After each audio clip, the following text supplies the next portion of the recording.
I love the season of Advent, and I try to keep Advent as a time of preparation, doing everything I can not to celebrate Christmas before it gets here.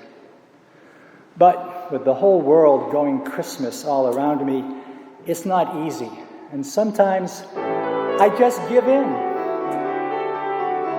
Pull out the holly, put up a tree before my spirits fall again. Fill up the stockings, I may be rushing things, but deck the halls again now. For we need a little Christmas right this very minute. Candles in the windows, carols at the spinet. Yes, we need a little Christmas right this very minute. We need a little Christmas now. And I know you're supposed to wait. I know you're supposed to wait. It's not easy for kids to wait for Christmas. It's not easy for some adults to wait for Christmas. It's not easy even for those people who are only waiting for Christmas to be over. And besides all of that, if you follow the news these days, then you know we really do need a little Christmas in the world, in the United States, in our community, in our families, and in our hearts. We need a little Christmas, and we need it sooner than later. So, I have started writing my What I Want for Christmas letter. But I don't write to Santa Claus. I go right to the top. I write my letter to God. So what I want to do this morning is share with you the first draft of my letter to God of what I want for Christmas. Here's how it goes. Dear God, I need a little Christmas, and I'm not sure I can wait for December 25th to arrive. I don't mean to be impatient, but I need a little Christmas right this very minute, just like the song says. So here's what I want for Christmas, Lord. I want safety and security. The kind of safety and security we heard about in the peaceable kingdom in Isaiah's vision, where the wolf and the lamb entertain each other, where the cow and the bear are friendly neighbors. In these times of mass shootings, I ask for Christmas safety and security in our streets, at the mall, in schools, in office buildings, in every place where people gather. They want safety and security, Lord, for the most vulnerable among us, for the poor, the homeless, the hungry, for children waiting to be born, for children just trying to grow up, for immigrants and refugees, for the marginalized and the oppressed, for all of them. I want them to have a warm place to stay, a place to call home, food on their table and in their bellies. And I want them to have the freedom they need to become the people you created them to be, Lord. And Lord, don't forget the elderly, especially the sick and those who live alone. For all of them, I want the safety and security of others to love and care for them gently and tenderly. And I want peace, Lord, in every place where daily life is threatened and lives are scarred by terrorism, oppression, violence, and war. I want peace for our troops, Lord, at home and abroad, for the men and women who stand in harm's way defending us and the freedom we enjoy. And I want an end to any war that's truly not worth waging. And Lord, this year, could you bring us peace with a long shelf life? Peace that doesn't run down or wear out quickly. Peace that lasts. I'd like to ask for something for the church too, Lord. Ask for justice, the justice you promised in Isaiah's words this morning. Justice for those who have been abused. Justice for those who seek clarity and transparency and truth.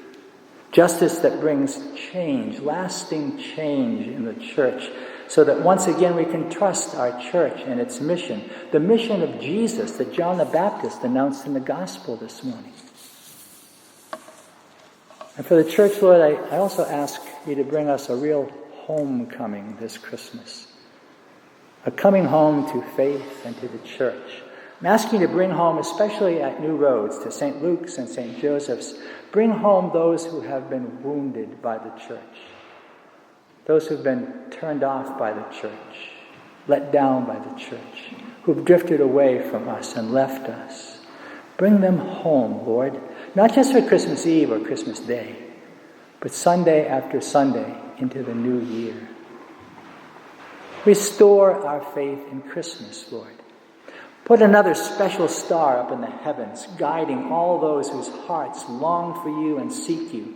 And only you know, Lord, how many such souls there are in the world. Restore our faith in Christmas, Lord. Give us Mary, your mother, to comfort and console the lonely and all who are grieving the loss of a loved one, especially at this time of year.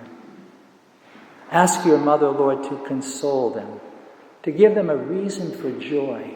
Remind them of how much you love them and how much you love the ones they've lost.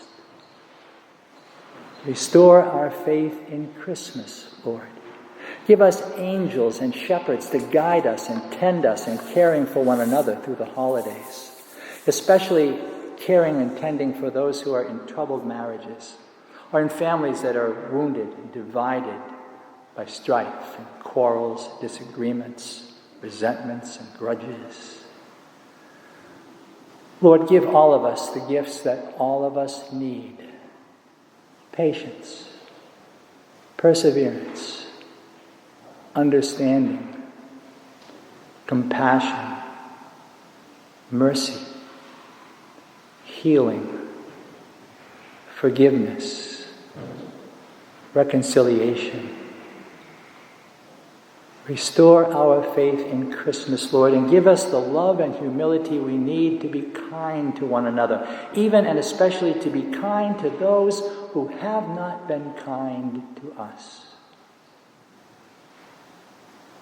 Another thing on my list, Lord, I ask you for relief. Relief for those whose plates are filled to overflowing with problems and troubles.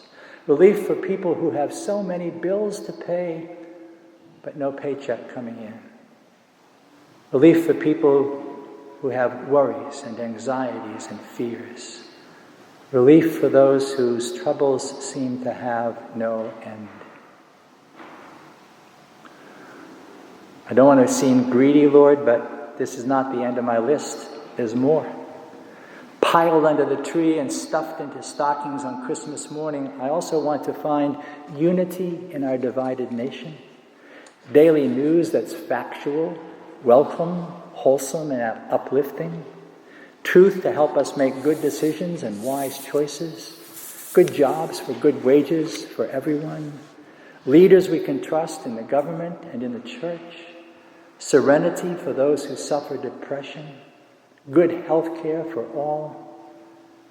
Reverence for nature and all living things. Recovery for the addicted. Justice for the oppressed. I know I'm asking for a lot, Lord, maybe even too much, but please don't think me selfish. 2/3 of the world's people go to bed at night hungry, starving.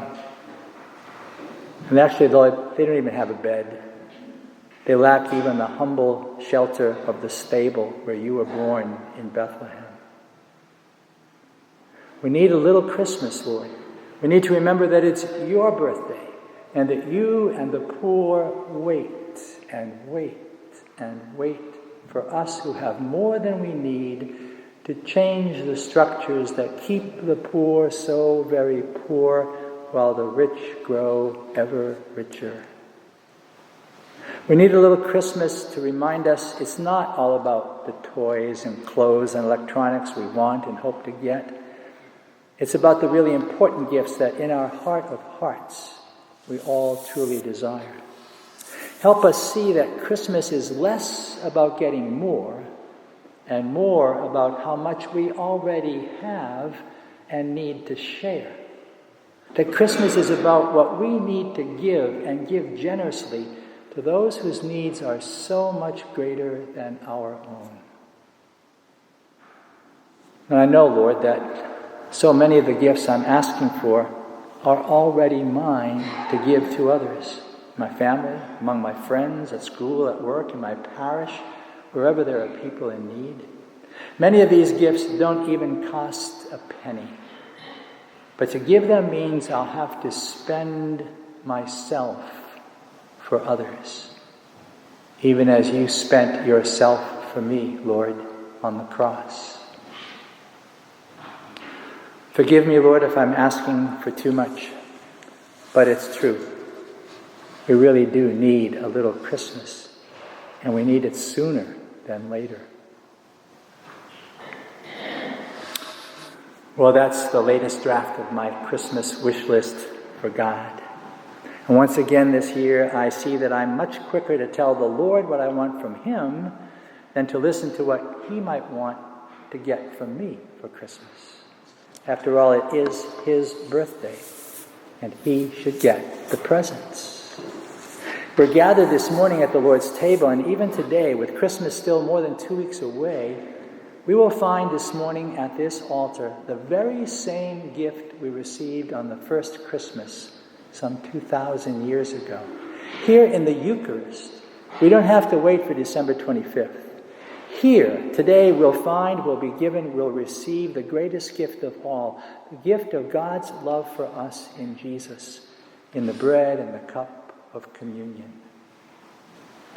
Jesus is the Word of God who came to us in the flesh, born in a stable in Bethlehem. Did you know that in Hebrew, the word Bethlehem means house of bread? Indeed, Jesus was born in a house of bread. He comes to us today in the bread and cup of communion. So pray with me, brothers and sisters, that this gift of the Eucharist will open our eyes and our hearts to the gifts we really need, and more importantly, to the gifts we really need to give to others who need so much to share in the abundance that is already ours. We don't have to wait till Christmas morning to find the gift of Jesus. He's already here with us right this minute, in our Advent waiting, in our prayer, in His Word, in our hearts, in communion.